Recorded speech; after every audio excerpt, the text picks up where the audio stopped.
contento de poder estar en este nuevo evento de nuestros InnoOne Talks. La universidad habla, la universidad dialoga, la universidad propone sobre determinados temas, como el de hoy, Data Analytics, analítica, digamos, disruptiva de datos. Simplemente recordaros a todos, daros la bienvenida a los que no seáis de la universidad, de nuestra universidad, Universidad Autónoma, que son jornadas en las que pretendemos que en la primera hora tengamos una serie de ponentes, tanto, digamos, investigadores de nuestra universidad como algunas personas relevantes del mundo profesional en relación a este tema. Esto será la primera hora a través de presentaciones breves. Y la segunda hora lo que nos permitirá es establecer relaciones de transferencia del conocimiento a la sociedad y a las empresas a través de reuniones rápidas entre los que han realizado presentaciones y cualquier persona que lo haya solicitado. Es decir, que se trata son este tipo de eventos relativamente rápidos que favorecen la transferencia, como decía, desde nuestros laboratorios a el conjunto de la sociedad, sobre todo de sus empresas. Hoy el tema que nos ocupa es un tema, no hay ni que decirlo, ¿no? Particularmente atractivo, particularmente interesante. Vivimos en un mundo de macrodatos, de enormes cantidades de datos desde todos los puntos de vista, algunos estructurados y muchísimos no estructurados de ninguna manera, digamos que están en nuestros entornos, en la red, en las redes sociales, etcétera, y a través de los cuales pues, se tienen que llevar adelante procesos de análisis, procesos de toma de decisiones, procesos de clasificación, procesos de mejora y sobre todo de automatización de procedimientos que tradicionalmente no se han podido hacer o se han hecho de forma penosa, manual o muy limitada en su scope, ¿no? Hoy, sin embargo, tenemos esa capacidad. Desde dentro de la universidad vamos a poder escuchar a 5 ponentes, a 5 profesores, todos ellos del mundo de nuestra Escuela Politécnica Superior, de la Escuela de Ingeniería, de donde yo también procedo como docente. El primero es el profesor Doroteo Torre, del Departamento de Tecnología Electrónica y de las Comunicaciones, que es además director del Grupo de Investigación Audias y que nos hablará de extracción de información a partir de múltiples flujos de datos temporales. El segundo será el profesor Julián Fierret, del mismo departamento, que es codirector del Biometrics and Data Pattern Analytics Lab, que nos hablará de Data Analytics sobre interacción multimodal con ejemplos en e-learning y e-health. El profesor Alejandro Sierra, del Departamento de Ingeniería Informática, que nos va a hablar de Encode, una plataforma de aprendizaje espaciado. El profesor Jesús Bescós, del Departamento de Tecnología Electrónica y de las Comunicaciones, que es coordinador del Video Processing and Understanding Lab, VPU Lab, que nos hablará de la revolución del Data Analytics sobre información visual. Y finalmente, por nuestra parte, el profesor Javier Aracil, también del Departamento de Tecnología Electrónica y de las Comunicaciones, que además es socio consejero de una de nuestras empresas basadas en el conocimiento, Naudit HPCM, que nos hablará de captura inteligente para procesos de Big Data, la visión de Naudit. Y por parte del mundo empresarial tendremos a doña Nuria de Lama, European Programs Manager en Atos Research and Innovation y Board of Directors en Big Data Value Association, que nos hablará de Acción a Europa de los Datos e Inteligencia Artificial. Don Marcelo Soria, cofundador de DataBears y Lucid.com, Horafatalier.com y Trecon Solutions. Así habló Datazustra, Adaptación, Productos, Educación. Doña Rosario Borrego, Data Analytics Managers en GFK, Data e Innovación en la medición para conocer al consumidor del mañana, y don Ignacio Luengo Naranjo, gerente comercial de Smart Cities de NEC Corporation. Bueno, como ven todos los asistentes, la verdad es que el elenco es bastante impresionante, como decía, desde el mundo académico investigador nuestro y desde el mundo externo. Voy a ceder la palabra al doctor Fidel Rodríguez Batalla, que es el director de nuestra fundación, por si quiere incidir. Creo que está Fidel con nosotros. No está, vale. Simplemente le sustituyo en ese sentido. Simplemente incidir que la universidad tiene gran capacidad de conexión y de transferencia con el mundo exterior y que para los que no estéis habituados, empresas e instituciones con las que no estéis habituados a trabajar con nosotros, que sepáis que es tan fácil como formalizar una relación a través de un contrato convencional, mercantil convencional, ¿vale? Con esa sencillez que la gestiona precisamente la Fundación de la Universidad de Madrid, gestiona este tipo de contratación, sabed que podéis acceder tanto a los desarrollos que tenemos en la universidad como a la contratación de proyectos con expertos del mundo académico para la realización de tecnología disruptiva en vuestras empresas e instituciones. Así que sin más, si os parece, damos paso a los ponentes y de nuevo daros la bienvenida a todos a esta jornada de nuestros InnoOne Talks. Gracias a todos por estar. Agradecer al vicerrector la inauguración, disculpar la ausencia del director de la Fundación, Fidel Rodríguez Batalla, que le ha surgido un imprevisto de última hora. Y sin más dilación, como bien dice el vicerrector, iniciamos el bloque de presentaciones por parte del profesorado de la Universidad Autónoma de Madrid. Y el primer ponente es Doroteo Torre, profesor del Departamento de Tecnología Electrónica y de las Comunicaciones. Doroteo, cuando puedas, por favor. Vale, muy bien, pues muchas gracias. En primer lugar, pues agradeceros de nuevo la invitación a estos eventos InnoOne, que son súper interesantes y muy fructíferos. Y nada, pues por mi parte lo que iba a presentaros hoy es un poco la experiencia de nuestro grupo de investigación, Audias, que es Audio Data Intelligence and Speech, en extracción de información a partir de múltiples flujos de datos temporales.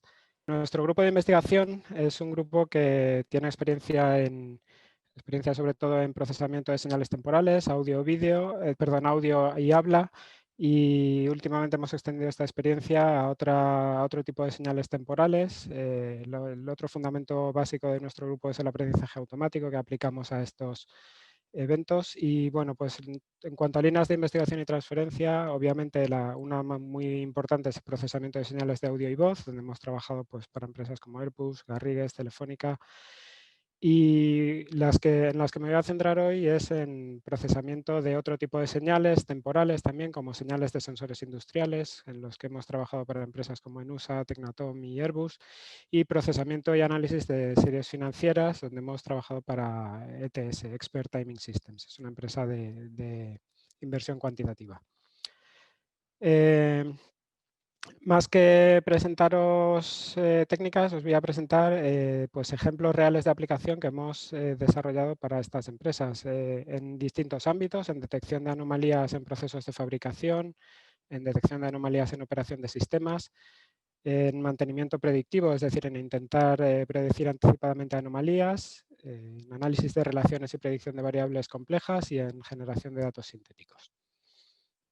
El primer caso que os presento es pues un caso en el que se trataba con un array de sensores de detectar imperfecciones, problemas en la fabricación de piezas industriales. Se obtenían varias señales y pues nosotros planteamos un sistema en el que montamos un sistema de redes neuronales, la parte de aprendizaje automático y otro sistema de reducción de ruido en las señales, que algunas de ellas eran muy ruidosas, más del ámbito del procesado de señal. Y con esto pues conseguimos una clasificación de los defectos que se producían de casi el 95% de precisión.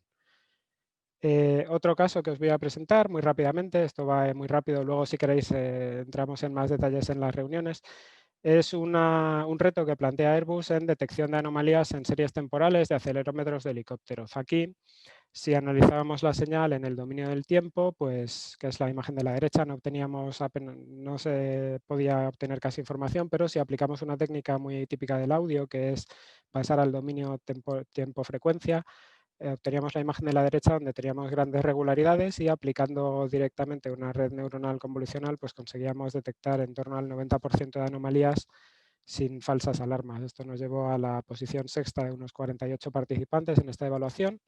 Otro caso que os quería contar es otro caso también con Airbus, en el que tratábamos de predecir con cierta antelación los fallos de la unidad auxiliar de potencia. Esencialmente es un motor auxiliar que va en la cola del motor, que proporciona energía eléctrica cuando los motores principales no están funcionando y que es necesario para el arranque del motor. No tiene implicaciones de seguridad, pero sí provoca retrasos y costes. Entonces analizamos pues una flota de aviones durante 1 año y medio. Es un fallo muy poco frecuente, pero cuando ocurre pues es problemático. Y aquí conseguíamos detectar en torno al 30% de los fallos con 5 arranques de anticipación y bueno, pues esto de cara a la empresa, pues si lo aplicase tendría ahorros pues tremendos.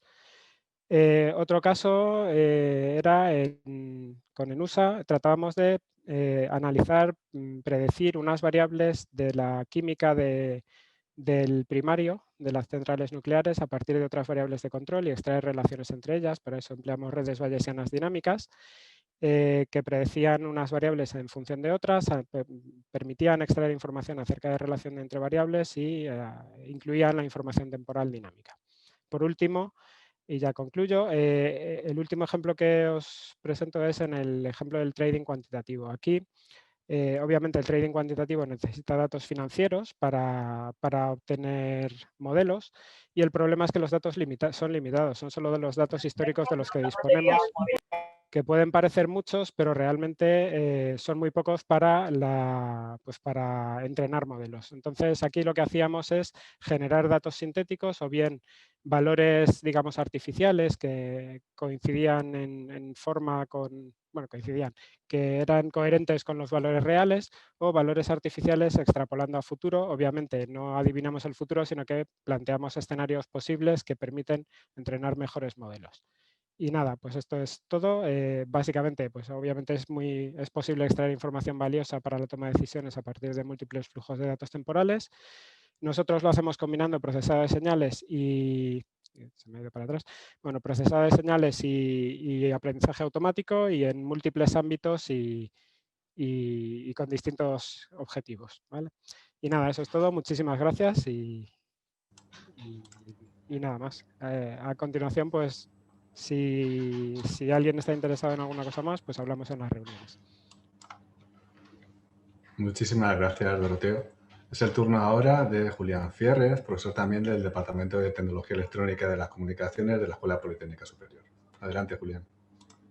Buenos días a todos. Gracias a los organizadores por invitarme a este evento.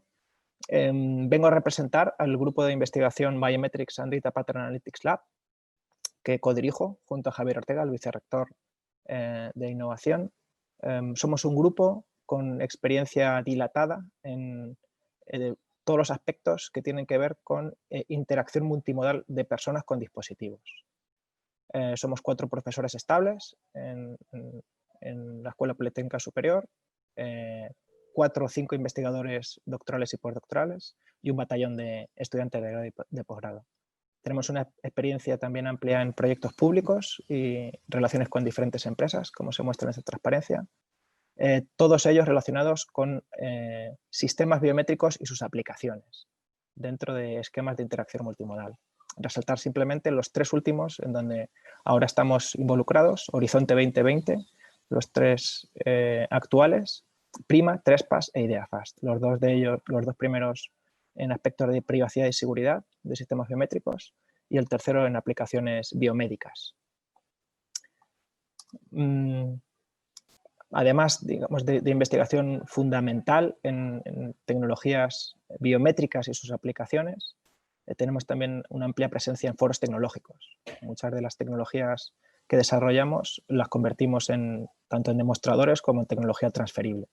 Y estamos presentes en prácticamente los principales eventos tecnológicos relacionados con inteligencia artificial y data science. Aquí tenéis un panorama visual de todo lo que hacemos, no con la misma intensidad. En la izquierda se intenta mostrar en verde que nos inspiramos y utilizamos fundamentos básicos como procesado de imagen, computer vision, aspectos de interacción, comportamiento humano, digamos, son las ciencias básicas en las que nos apoyamos y en algunos casos también realizamos nuestras contribuciones técnicas. Nuestro foco principal, que es el centro en naranja, múltiples modalidades biométricas, desde huella, cara, iris, forma de andar, interacción con dispositivos, táctil, señales fisiológicas que se pueden capturar con sensores.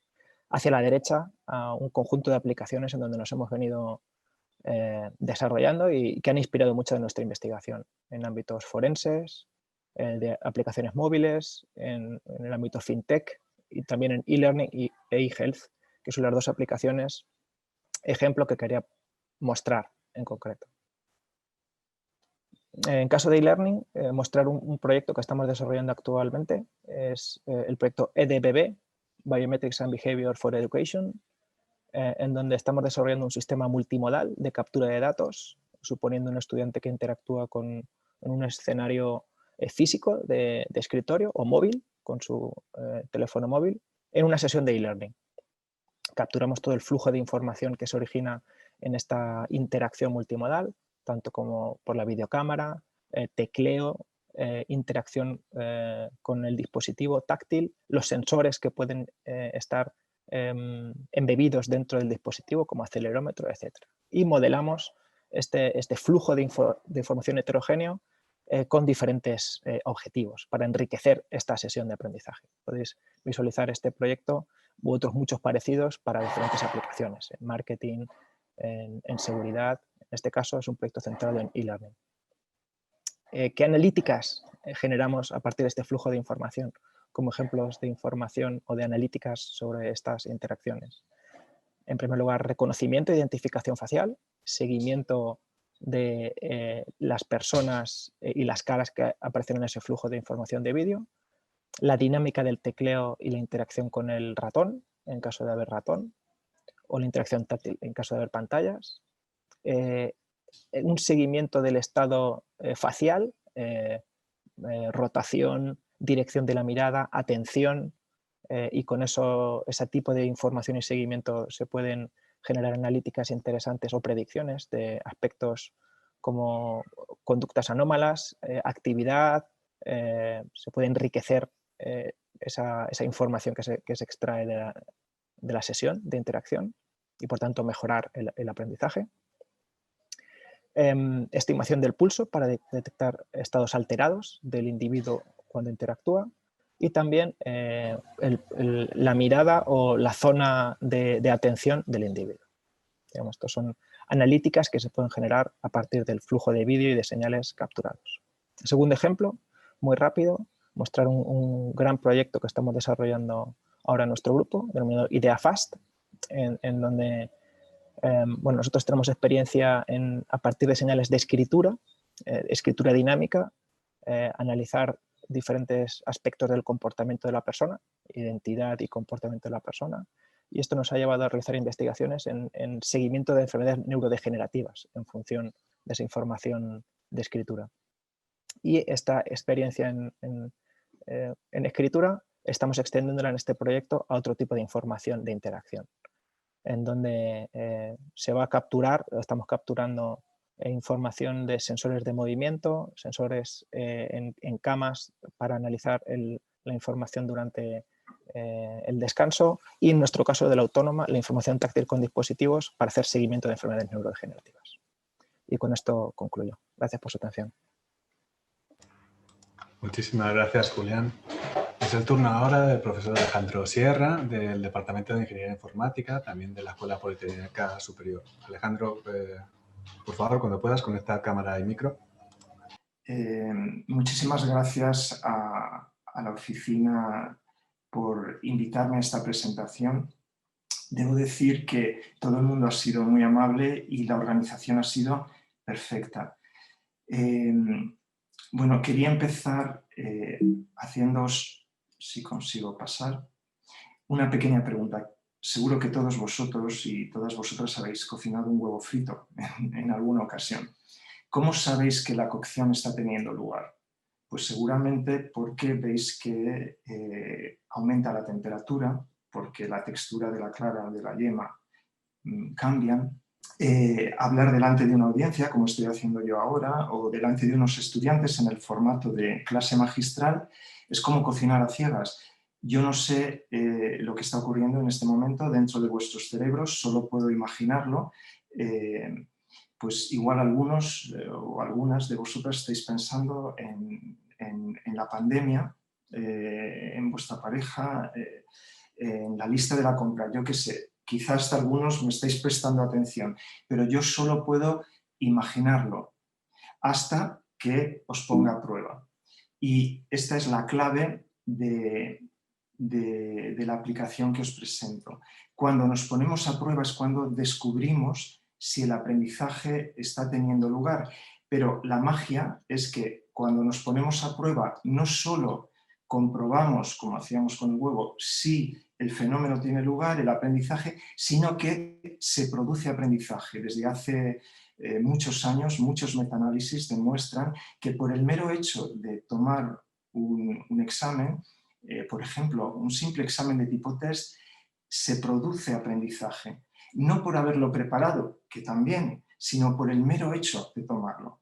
Esto nos lo podemos aplicar a nosotros mismos en cualquier momento. Esta noche, cuando leamos la novela que estamos leyendo, al acabar un capítulo cerramos el libro y si hacemos este ejercicio, ¿qué recuerdo de lo que he leído?, aumentamos considerablemente la probabilidad de recordarlo días, semanas, incluso meses después. Bueno, pues ENCODE, que es la aplicación que os vengo a presentar, en la que llevamos trabajando en la escuela varios años, se toma muy en serio este fenómeno y se toman muy en serio las preguntas. Podríamos decir prácticamente que es un entorno para poner a prueba al estudiante. Aquí veis un objetivo, a la derecha una pequeña píldora de información, a la izquierda, perdón, y a la derecha una pregunta. Bueno, pues ENCODE continuamente está poniendo a prueba a los estudiantes y las preguntas que les plantea se repiten, y esta es una de las claves, repetir las preguntas, porque no se utilizan para evaluar, se utilizan para aprender, para fomentar la retención a largo plazo. Y para repetir las preguntas utilizamos de hecho un algoritmo de repaso espacial. ¿En qué consiste este algoritmo? Bueno, pues básicamente en lo siguiente. Cuando una pregunta se responde correctamente, flechas verdes, el intervalo de la próxima presentación se duplica, grosso modo. De esta forma, después de una serie de respuestas correctas a una pregunta, pues esta puede muy bien no volverse a presentar hasta semanas o meses después. Pero eventualmente se volverá a ver. En cambio, cuando una pregunta, flechas rojas, se responde incorrectamente, se vuelve a ver al día siguiente. Pues bien, este esquema se sabe que es uno de los más eficaces que existen para fomentar el aprendizaje. Otra consecuencia muy natural de repetir preguntas es que se puede conseguir ese objetivo soñado por cualquier profesor, que es medir no solo el aprendizaje, sino el progreso de sus estudiantes. Como se repiten las preguntas, podemos hacerlo. Fijaos, aquí os muestro dos diagramas con la distribución de la calidad de las respuestas de los estudiantes en el curso que está teniendo ahora lugar en la Escuela de Programación en C. A la izquierda veis las primeras respuestas a cada pregunta. A la derecha, las últimas. 5 significa correcto, 0 incorrecto. Lo que vemos son medias, pero quizá observáis que la curva se ha desplazado hacia la derecha, indicando que está teniendo lugar el progreso, el aprendizaje en el grupo en conjunto. De hecho, los valores medios pasan de 3,7 a 4,2. Recordad que 5 es correcto.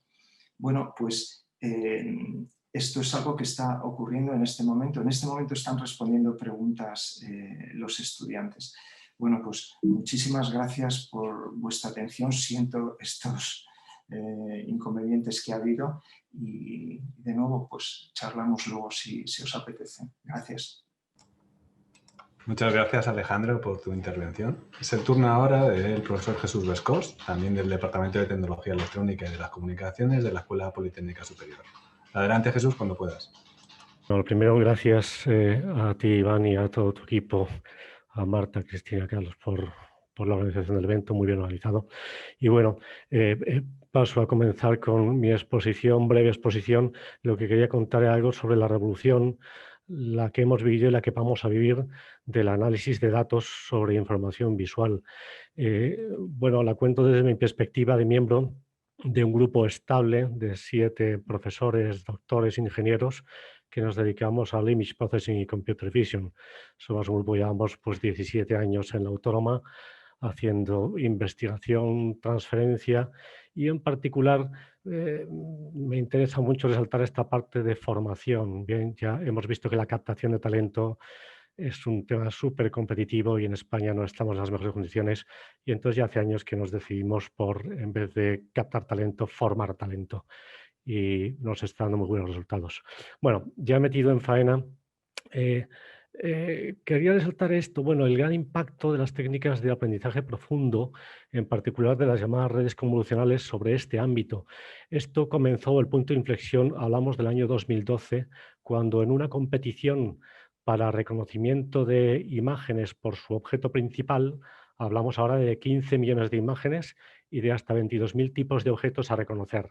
Bueno, pues en 2011 hubo un salto cualitativo en el éxito en este concurso de un algoritmo, ¿bien? Y ese tipo de técnicas, las llamadas basadas en aprendizaje profundo, pues han ido evolucionando de manera que hoy, un poco más de esto, pues el nivel de éxito es muy superior al de un humano, con lo cual la tarea se considera resuelta. Esta revolución lo que hizo fue marcar un montón de otros ámbitos en la visión por ordenador y es lo que vamos a ver ahora. Bueno, en particular aquí os presento un par de transparencias sobre la expectativa de evolución del mercado en este ámbito. Aquí tenéis la realidad más que la expectativa, como en el ámbito del consumo.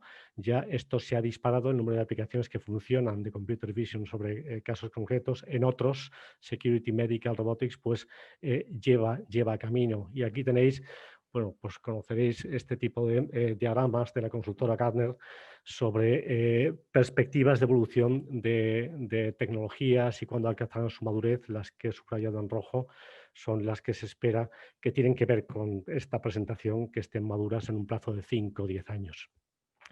Bien, las tecnologías de base sobre las que la extracción de información visual funciona son de este tipo, son lo que llamo tareas core.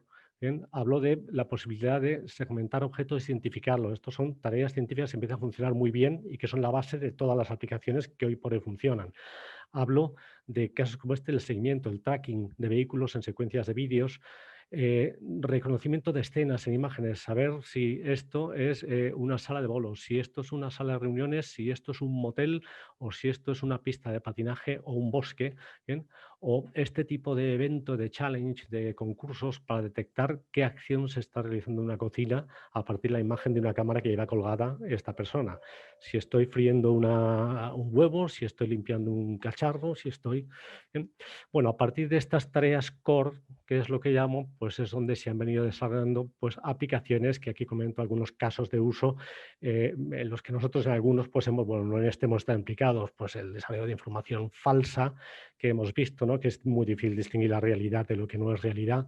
En las experiencias sobre autopilotaje o conducción autónoma en vehículos y camiones, ya un compañero ha hablado del mantenimiento predictivo de instalaciones, el reciclado automático de residuos en el sector retail, la detección automática de vehículos de objetos en una cinta o el inventario automático en grandes instalaciones, la búsqueda de productos sencillamente con una imagen o, bueno, todas son aplicaciones que hace muchos años empezaron a vislumbrarse que podían funcionar, pero no funcionaban, ¿bien? Y ahora estamos empezando a ver que funcionan con un nivel de éxito que permite sacarlas al mercado. Bueno, pongo aquí algunos otros ejemplos de aplicaciones, modelos virtuales o esto para probar una barrera de labios, cómo queda una persona y directamente se simula. Me gustaría terminar la presentación con un par de reflexiones que tienen que ver también con la investigación que llevamos en marcha en nuestro grupo.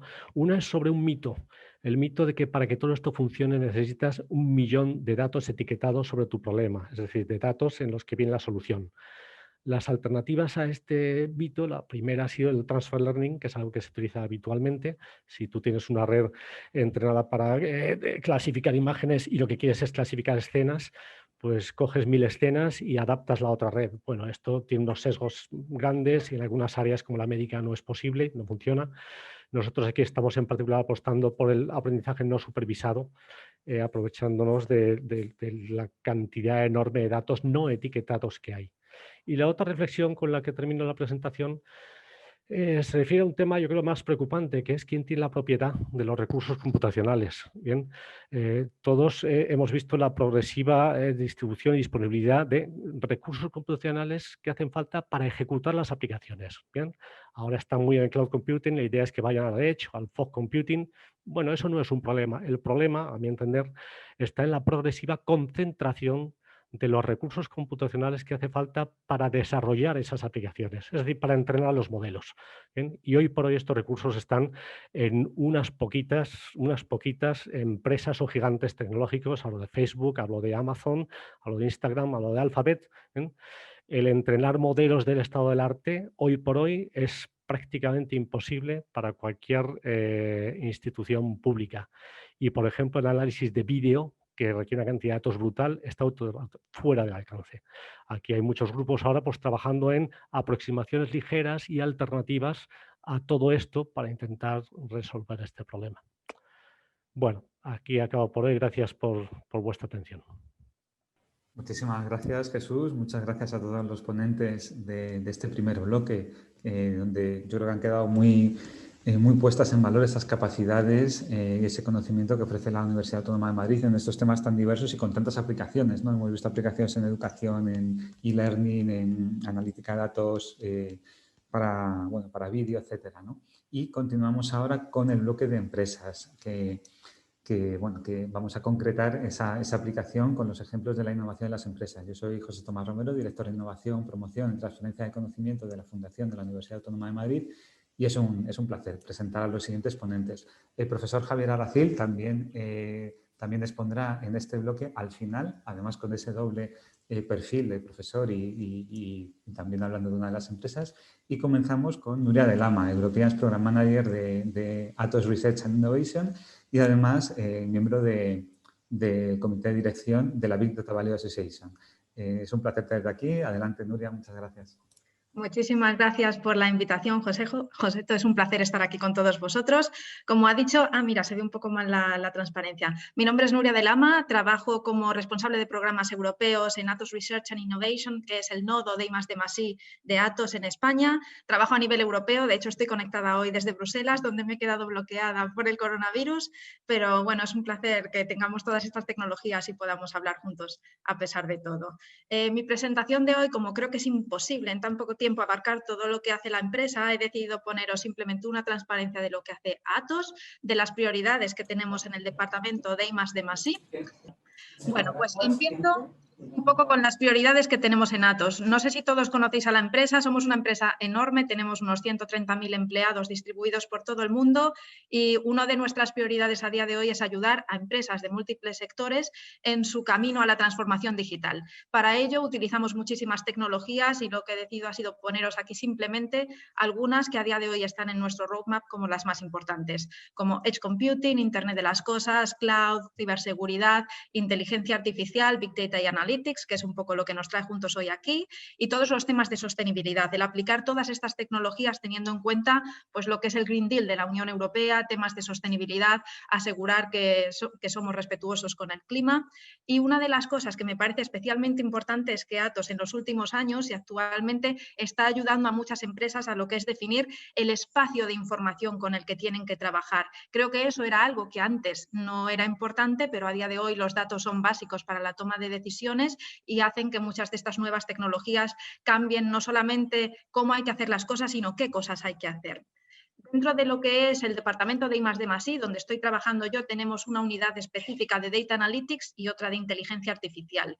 Y aunque no puedo ir en detalle por todo aquello que me gustaría hoy, sí que he querido exponeros aquí lo que son los objetivos y las capacidades principales que tenemos en el departamento, muy en línea con lo que algunos de los profesores de la Universidad Autónoma habéis comentado hoy en las presentaciones. Trabajamos en plataformas, en todo lo que es la cadena de valor de Data Value, en Analytics, en Data Pipelines, en Data Mining, en todo lo que es instrumentos, plataformas, marketplaces para compartición de datos y luego Semantics, Linked Data, Knowledge Graphs, bueno, ya sabéis un poco todo eso. El roadmap va un poco en línea con todas esas áreas en las que estamos trabajando y a la derecha lo que podéis ver son algunos de los principales proyectos de innovación y de investigación, sobre todo financiados por la Unión Europea, donde estamos trabajando y abajo algunos de los activos que hemos desarrollado gracias a algunos de esos proyectos. Cuando los llamo activos es porque tienen un TRL alto y de hecho muchos de ellos están incluidos en ofertas comerciales que hacemos desde Atos con las unidades comerciales. Sabéis que Atos Research and Innovation es uno de los principales departamentos involucrados en programas europeos. Como empresa con ánimo de lucro somos la principal empresa española en retornos de I+D y todo eso es porque la innovación de alguna manera está en el ADN de la empresa. Pero una de las razones por las que Joseto también me ha llamado hoy es porque me gustaría invitaros a trabajar en una iniciativa europea en la que yo personalmente estoy muy involucrada. En los últimos 7 años he trabajado como parte del board de directores en una asociación llamada la Big Data Value Association, que es una asociación sin ánimo de lucro basada en Bruselas, donde muchas empresas que somos competidoras en el marco comercial colaboramos de alguna manera para intentar implementar lo que es la estrategia europea de datos y de inteligencia artificial. En los últimos años, sobre todo, hemos trabajado en la parte de datos y el partnership en el que trabajábamos se llamaba precisamente Big Data Value, el valor que sacamos de los datos, pero esto ha llevado a una estrategia que para todos aquellos que seguís las políticas europeas seguro que las conocéis y que va a suponer muchísimo dinero para implementar la estrategia de los datos en Europa, con 4 pilares principales. 1, el tener disponibilidad de una gran cantidad de datos, datos de alta calidad. No hace falta tener muchos datos en todas las aplicaciones, como ha dicho un ponente previo, pero sí que es verdad que la disponibilidad de datos es una necesidad para hacer aplicaciones de inteligencia artificial en la mayoría de los sectores y poder entrenar los algoritmos. Otro de los aspectos importantes es que los datos se puedan mover entre diferentes países, que haya solo un espacio de datos europeos y también entre sectores, que todo aquello se haga con respeto a los valores europeos según nuestras reglas, por ejemplo, protección de datos personales y además que haya un entorno de gobernanza que dé una cierta credibilidad y seguridad desde un punto de vista legal a todos aquellos que comparten y que usan datos. Para todo esto y pensando un poco en el futuro de lo que será la inteligencia artificial, que la vemos como algo básico en el futuro de Europa y de la competitividad de nuestras empresas, estamos montando ahora un partenariado que se llama European Partnership on Artificial Intelligence, Data and Robotics.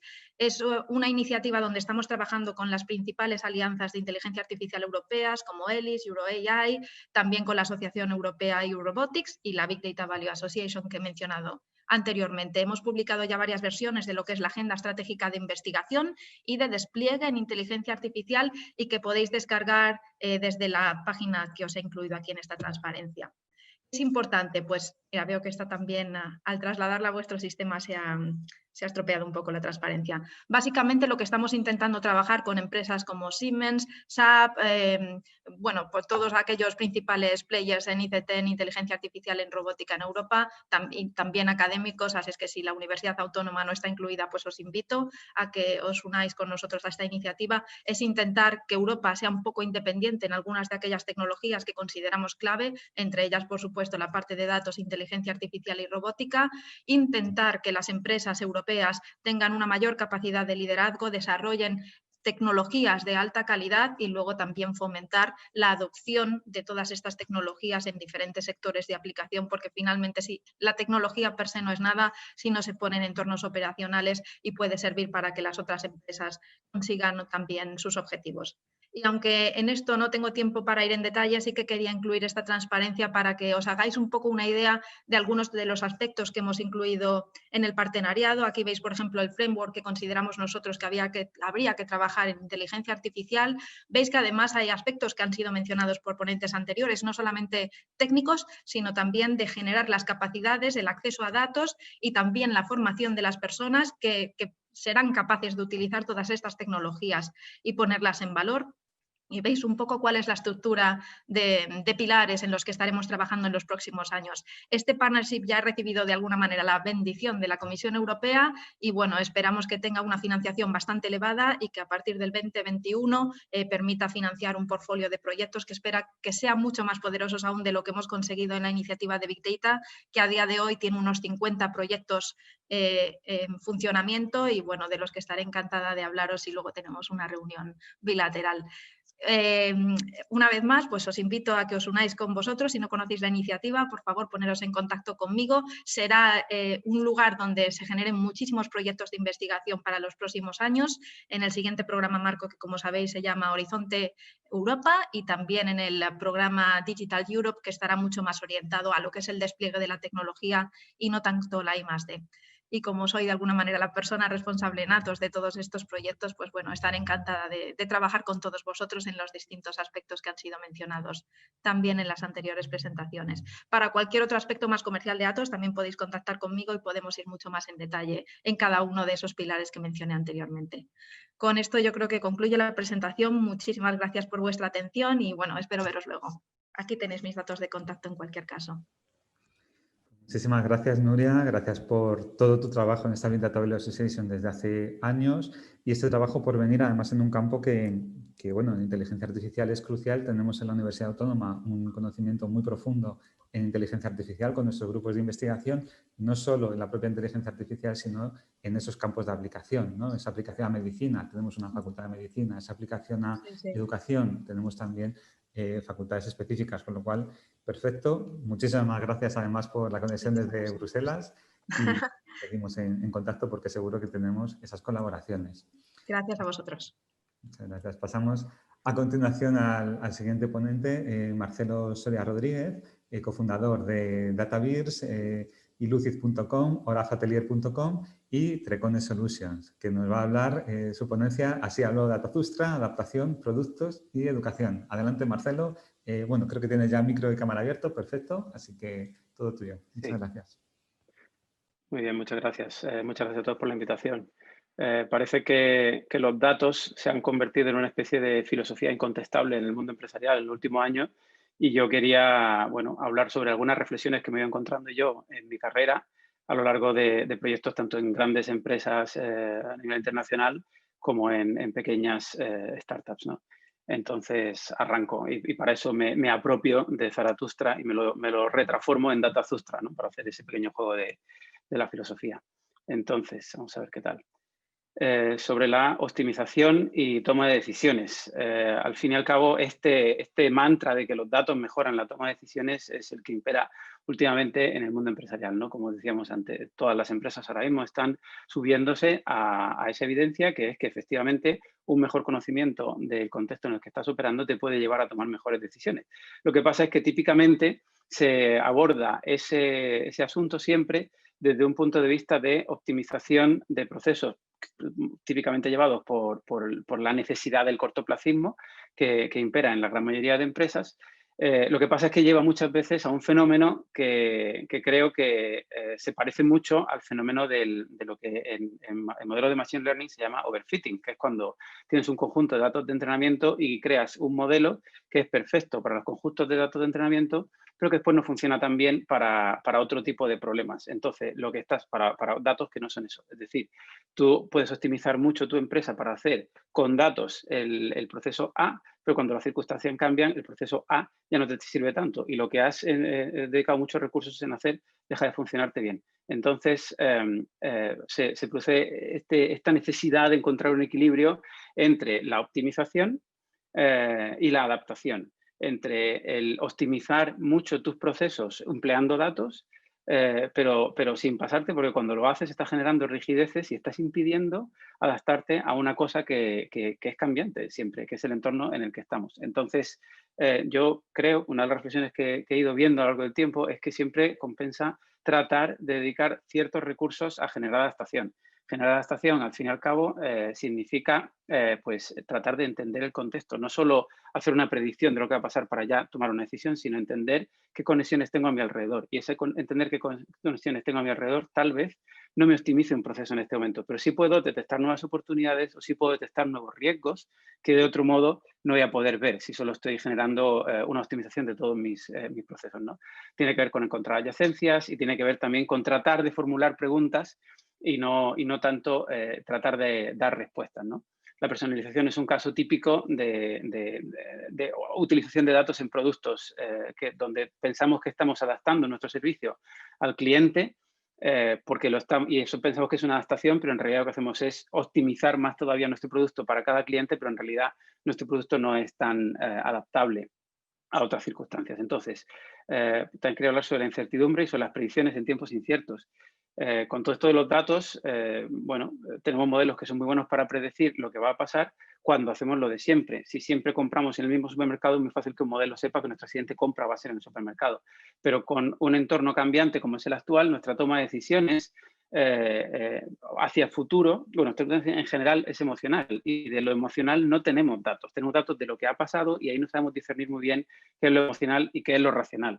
Entonces, en situaciones como la actual, donde no es tan fácil, donde no tenemos datos por supuesto, de lo que va a pasar, no tenemos datos de cómo nosotros decidimos con nuestras emociones, muchas veces se trata no ya tanto de decidir, de poder predecir, sino de acompañar en las emociones a la gente, lo cual es un poquito complicado a la hora de diseñar productos, porque en realidad no sabemos modelar las emociones. Eso no lo tenemos muy bien resuelto cuando tratamos de aplicar analítica de datos o inteligencia artificial y este tipo de cosas al diseño de productos. Los productos están empezando a ser no deterministas, es decir, no son productos donde les decimos lo que tienen que hacer exactamente, sino que son productos que van aprendiendo de un comportamiento determinado, pero ese comportamiento que aprenden, ¿cómo se lo podemos enseñar si no sabemos muy bien cómo moderar las emociones? Entonces, todo esto es un aspecto que me parece muy interesante.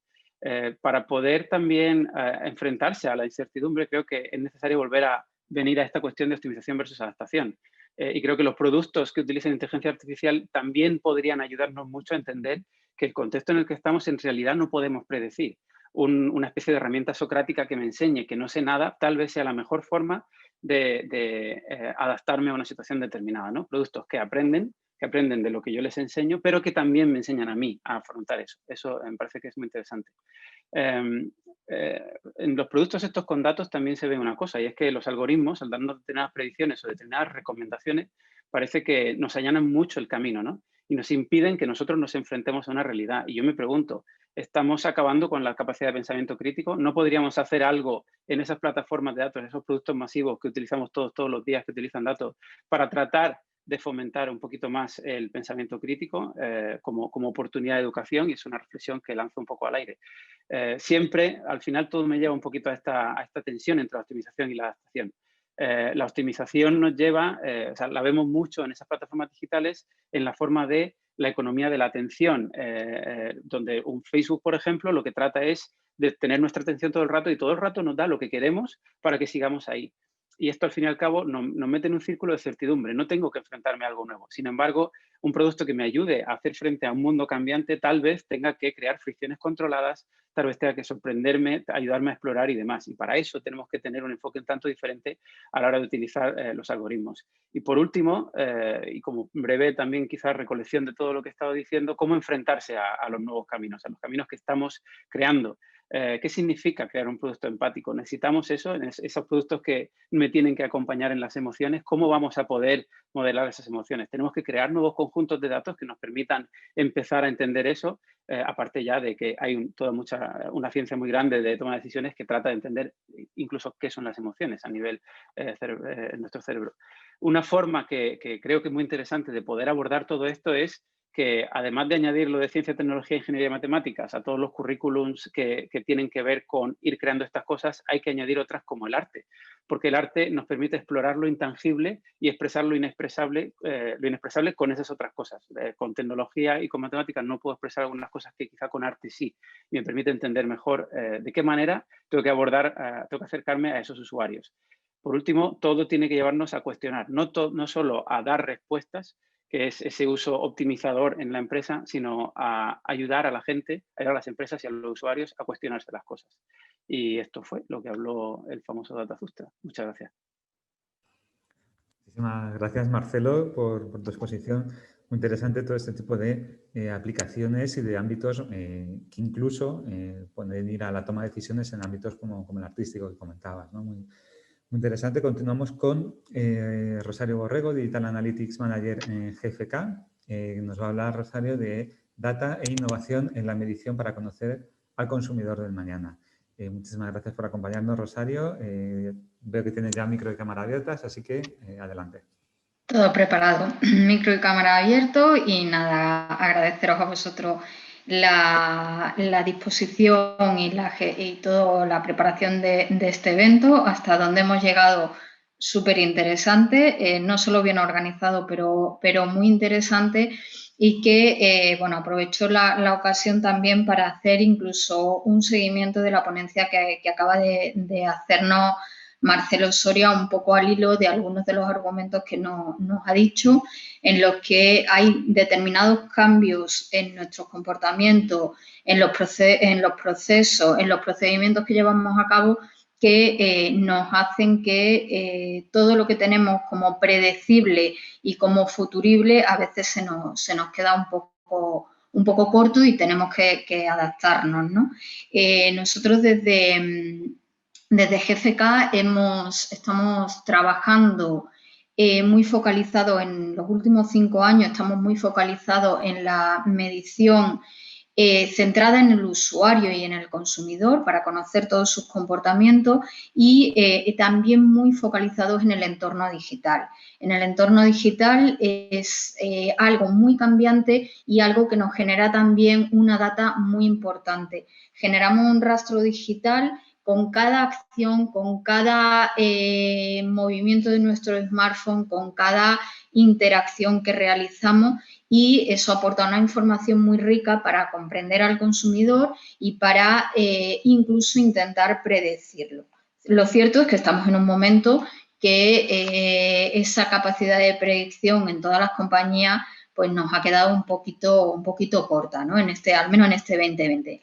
Y algo que es inevitable y algo en lo que nos hemos visto sumidos o absorbidos en los últimos años es que estamos en un contexto transmedia en el que estamos constantemente bombardeados por contenido, el contenido va fluyendo desde dispositivos, desde tecnologías, desde aplicaciones, desde cualquier ámbito digital en el que bueno, pues estamos generando esa información y esas interacciones que vienen y provienen desde el propio usuario, desde el propio consumidor. Con lo cual, el poder gestionar esos datos, ese rastro digital que dejamos, el poder sintetizar y analizar qué es información útil y cómo eso se convierte en activos para las compañías, para, como hemos venido diciendo hasta ahora, para que esos datos se transformen en poder para las compañías y en una capacidad para la toma de decisiones estratégicas muy importante. Muy focalizado en el mundo del marketing, en el mundo de la marca, en el mundo publicitario, pero lo cierto es que estamos generando esa información por todo el consumo de contenido que estamos realizando, que es un consumo de contenido cada vez más fragmentado y cada vez más voluminoso, ¿no? Pero la realidad está ahí. Nosotros lo que somos como usuarios, como personas, somos unos generadores de data, somos unos consumidores de contenido en cualquier ámbito conceptual del contenido. Lo que como compañía estamos recogiendo es qué estamos consumiendo, qué se está demandando y qué nos está llegando como consumidores. No tanto la importancia es dónde lo estamos consumiendo, aunque lo cierto es que en tiempo real la metodología que hemos desarrollado desde GFK nos permite tener tanto ese qué estás consumiendo, es decir, qué URLs son las que tienes en tu navegador, qué aplicaciones tienes abiertas, qué tiempo estás consumiendo, cuándo terminas una sesión, comienzas otra y cómo va fluyendo todo el journey del consumidor, ¿vale? Lo que nos va a permitir es dar respuestas a, oye, ¿qué podemos hacer y cómo podemos obtener información muy válida si obtenemos en tiempo real la navegación y el consumo de todos los contenidos digitales que una persona está haciendo con independencia de qué dispositivo y de cómo lo esté consumiendo? Si eso lo llevamos al ámbito publicitario, pues tenemos una riqueza de información también muy amplia porque las marcas pueden saber qué impacto está teniendo su publicidad, ¿vale? ¿Cómo se está consumiendo eso? O sea, para que os hagáis un poco idea de cómo es la información que se recogería y llevado, bueno, pues a un ámbito muy de nuestro día a día, esta tecnología recoge información minuto a minuto de lo que una persona está haciendo. Pues en minuto exacto en el que entras en una página web de Amazon en tu portátil, que luego haces una búsqueda a través del Smart Speaker que tienes conectado también con tu smartphone, que entras en un contenido concreto en una web como puede ser Chacata o estás consumiendo El País, etcétera, etcétera. Este desglose de información es la que nos va a permitir, teniendo al usuario como el centro de la información y el generador de esos datos, adaptar la tecnología, prepararnos para que todos los dispositivos esta tecnología vaya adaptada y crear un data lake universal de consumo de datos, de consumo de medios, de consumo de contenidos de todos los individuos. Eso se hace, os lo resumo ahora un poco en un caso, en un ejemplo en el que esta tecnología nos da datos muy ricos y que nos llevan a ver cómo es el cambio del comportamiento del consumidor. Todos sabemos que hemos pasado este 2020 por 3 estadios muy diferenciados y que nuestros hábitos digitales han cambiado y nuestro comportamiento mucho. Estábamos en un medio digital y en un entorno digital muy maduro, con un consumo de casi 3 horas, 2 horas 45 minutos al día, en el que hay muchos usuarios haciendo muchas cosas a las que se dedica tiempo, como el entretenimiento, el gaming, la consulta de medios de comunicación, etcétera. Eso nos cambió radicalmente en el estado de alarma y pasamos a consumir 3 horas y media de contenidos digitales al día. Eso es un 25% más de tiempo y eso para todos, las oportunidades de las marcas, las oportunidades de las compañías, etcétera, es brutal, pero no solo esa mayor exposición, sino lo que hacíamos, ¿vale? Pues se ha dedicado un 88% más de tiempo a realizar videollamadas, un 36% más de tiempo dedicado al consumo de recursos educativos de formación, más usuarios pidiendo comida a domicilio, haciendo un consumo de contenido de hogar y decoración, que es lo que se ha llamado el fenómeno cocooning, ¿no? Entonces, lo que nos enfrentamos es que estamos ante una nueva normalidad y, como decía Marcelo, un poco que ha roto esos esquemas y esas predicciones que teníamos hasta el momento, ¿no?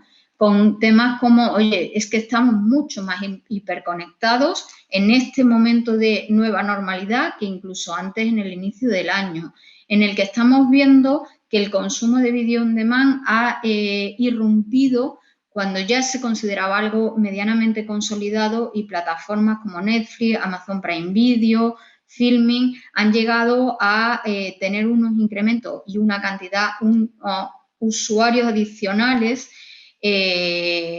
brutales en un periodo muy corto de tiempo. Esto también, imaginaros lo que supone a nivel de economía, a nivel de nuevos modelos de negocio, etcétera, etcétera. Un poco también unido a la parte de cocooning o de estas nuevas formas de comunicación que al estar confinados en casa tenemos una mayor uso de ellos. Y cómo nuestros comportamientos de compra también han ido cambiando y la experiencia de compra también, y por eso esos procedimientos también hay que adaptarlos. Y todo esto, pues gracias a esa información y a todo ese dato que estamos generando simplemente haciendo un clic como lo estamos haciendo ahora. Y nada más, agradeceros vuestra atención y agradeceros la organización del evento. Muchas gracias, José.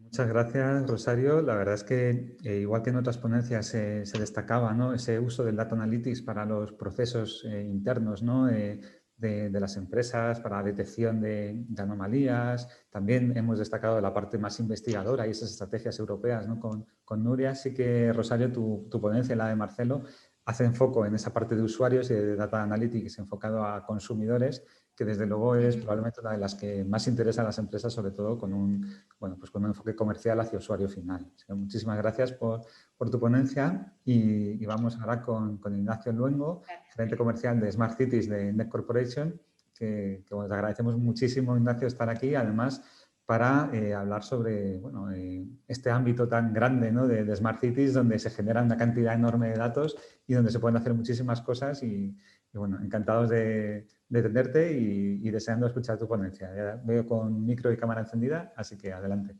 Estupendo, pues nada, muchas gracias, Joseto, por la invitación y bueno, enhorabuena a la organización del evento porque bueno, está siendo muy interesante y ha ido todo muy bien, ¿no?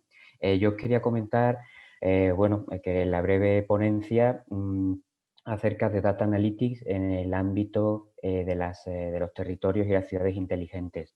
Lo primero, brevemente, para aquellos que no conozcan la compañía NEC, NEC es una multinacional japonesa con sede en Tokio, pues una empresa muy grande, con unas 300 oficinas en todo el mundo, unos 110.000 empleados, muy antigua, fundada pues ya hace más de 100 años y bueno, con una diversidad enorme de áreas de negocio, tiene divisiones pues de satélite, cables submarinos, en 5G, en inteligencia artificial aplicada pues a detección también de reconocimiento facial y siempre bueno con el ADN de innovación en la compañía, un dato pues en el último año más de 4.000 patentes nada más que en el ámbito de la inteligencia artificial. ¿Qué hace NEC en España o qué tiene? Bueno, pues NEC cuenta con el Centro de Competencias Mundial de Smart Cities, instalado en España. Bueno, pues ya llevamos más de 8 años pues, desarrollando proyectos de este tipo. Y aquí podéis ver pues, algunas de las ciudades, algunos de los proyectos que estamos ejecutando, ¿no?, actualmente. Aquí, pues, NEC pertenece a FIWARE, no sé si conocéis esta iniciativa, es una iniciativa de la Unión Europea, donde pues, como miembros están desde entidades públicas hasta empresas privadas y bueno, pues es una iniciativa europea para desarrollar un framework o una arquitectura común de plataformas y aplicaciones tecnológicas en el ámbito pues, de las ciudades, incluso de la industria, y lo que trata de definir pues, es una arquitectura común para que haya una interoperabilidad entre diferentes soluciones y además, bueno, pues con un fondo de que detrás de esas soluciones haya pues sobre todo utilizar soluciones de software de código abierto, ¿no?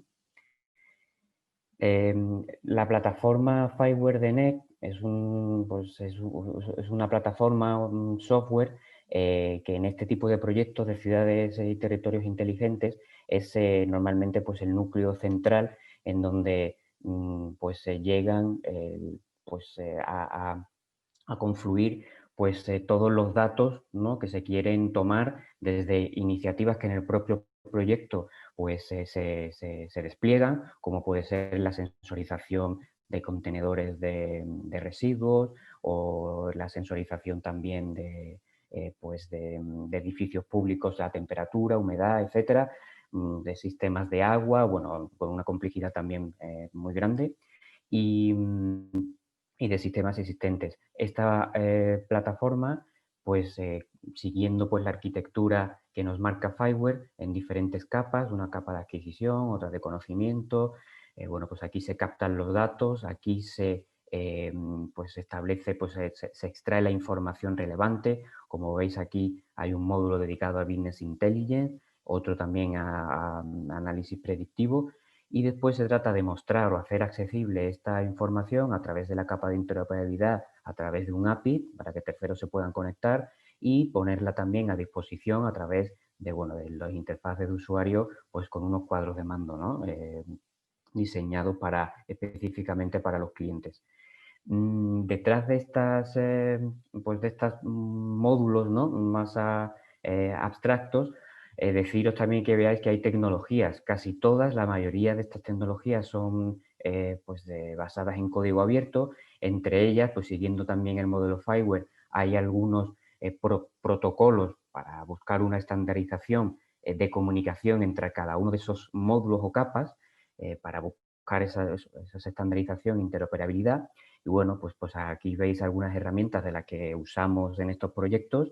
En el caso de Business Intelligence, utilizamos mucho Pentaho, pero también tenemos aquí Superset, H2O, que eso nos permite también cargar diferentes tipos de algoritmos para predicción, bueno, y toda una suite de herramientas que nos permiten trabajar con esos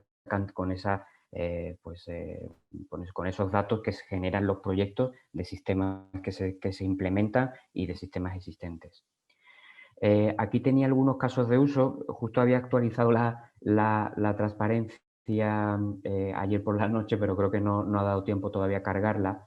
Y bueno, os quería comentar aquí acerca de algunos proyectos que tenemos ahora mismo en ejecución.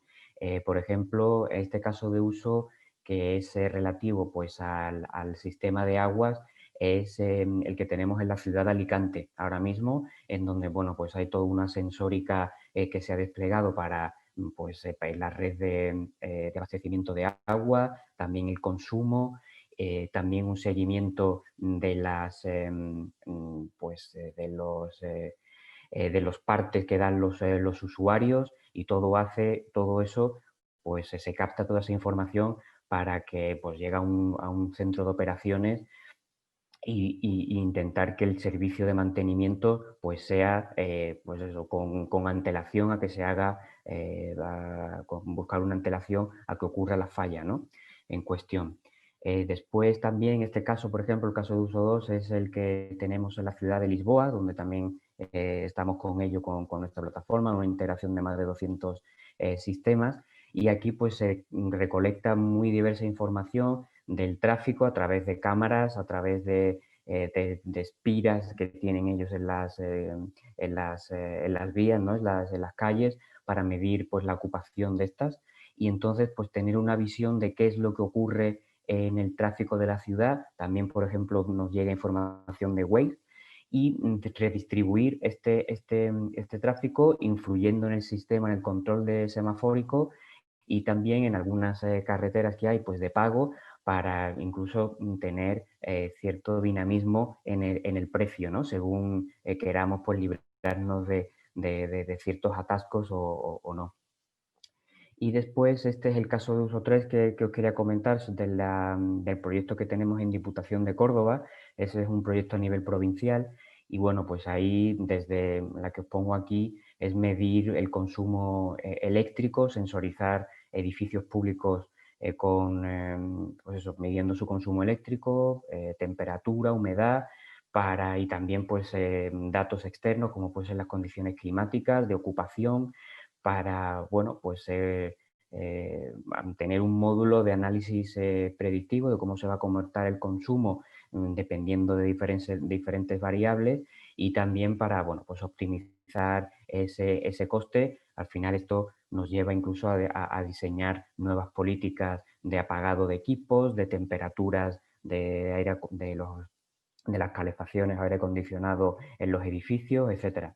Aquí también, aunque no está, pues tenemos un módulo recibiendo pues, información de los sensores de llenado de residuos, de optimización de rutas en base también a las rutas ya programadas por el servicio, y bueno, que nos permiten también pues, reducir y optimizar este tipo de cosas.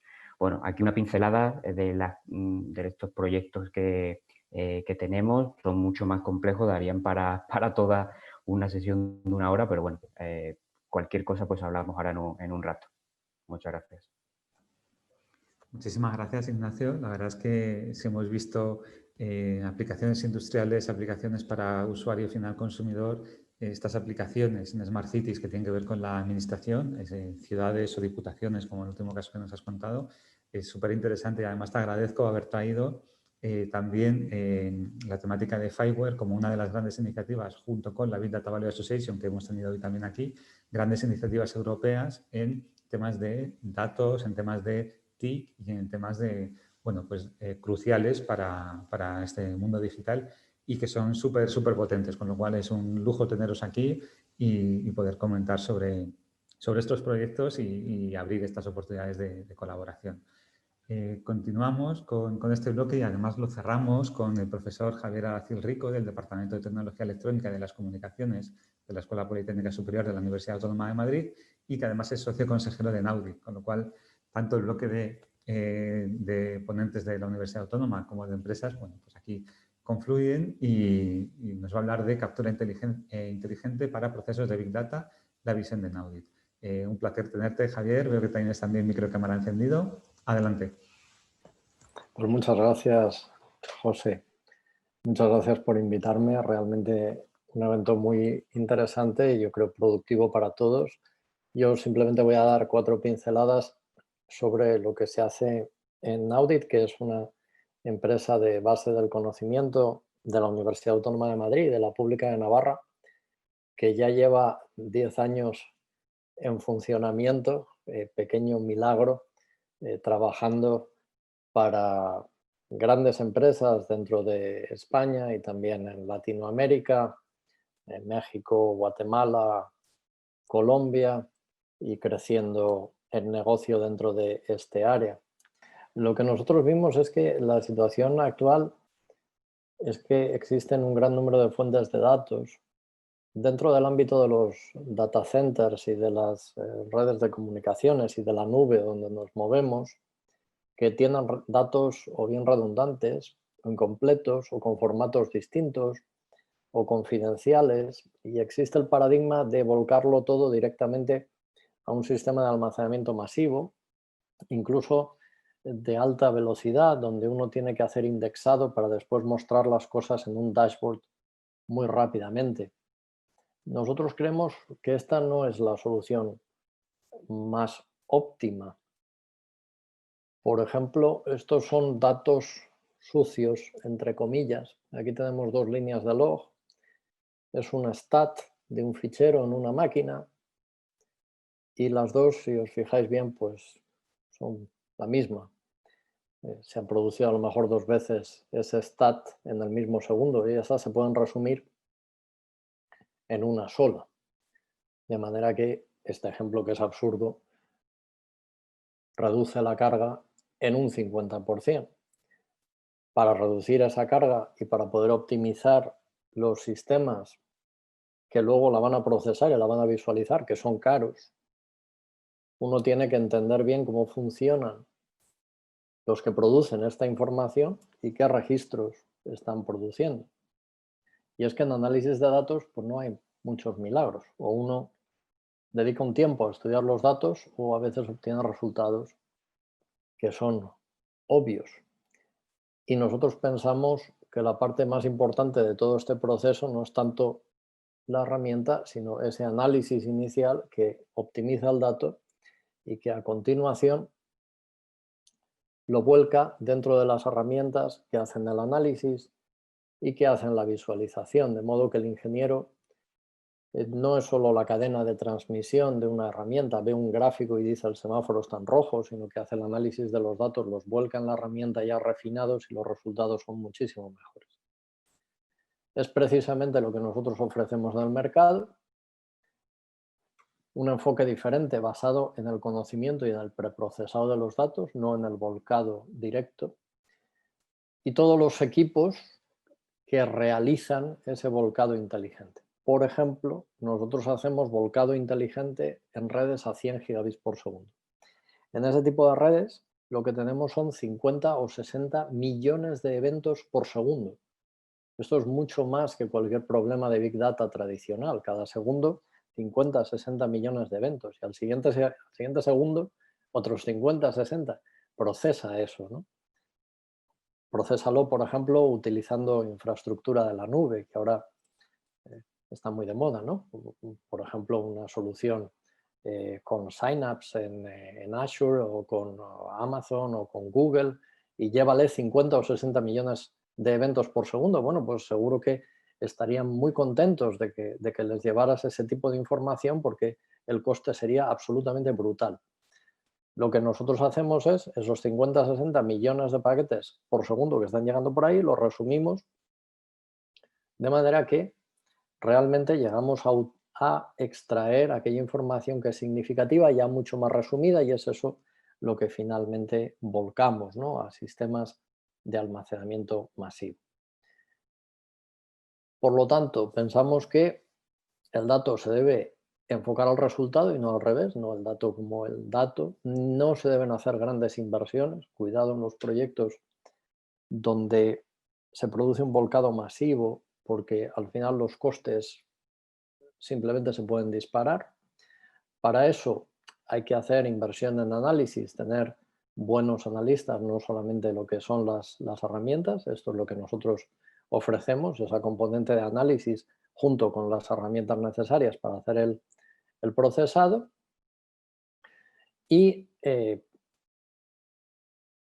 organizativamente, como digo ya para terminar, hay que hacer que los distintos departamentos programen sus soluciones adaptadas a sus problemas y se hagan refinados de datos específicos. Y con esto ya termino con nuestro mensaje, que es que el análisis viene primero y luego ya todo lo demás. Muchas gracias. Muchísimas gracias, Javier. Muy interesante la exposición y totalmente alineados, ¿no?, con esta cantidad de datos que tenemos. De hecho, es eso que se trabaja tanto en esa Big Data Value Association y en otros muchos sitios, ¿no? Esta cantidad que se genera en Smart Cities, que se genera de los usuarios, etcétera. Bueno, pues si podemos resumirla para procesarla mucho mejor. Muchas gracias. Que disfruten de las reuniones bilaterales y bueno, por favor acepten las comunicaciones automáticas que vais a recibir. Muchas gracias a todos.